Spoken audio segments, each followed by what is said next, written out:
नमस्कार. आज नवरात्राची दुसरी माळ. आजच्या देवीच्या स्वरूपाचं नाव देवी ब्रह्मचारिणी. ब्रह्म या शब्दाचा अर्थ इथे तपस्या असा होतो आणि चारिणी म्हणजेच आचरण करणारी, म्हणजे कठोर तपश्चर्येचं आचरण करणारी अशी ही देवी ब्रह्मचारिणी.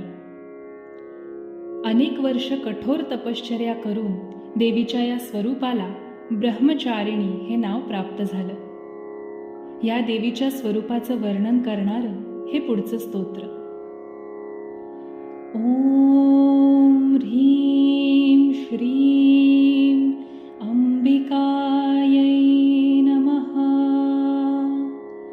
दधानाकर पद्माभ्याम अक्षमाला कमंडलू. देवी प्रसीदतु मयि ब्रह्मचारिण्यनुत्तमा.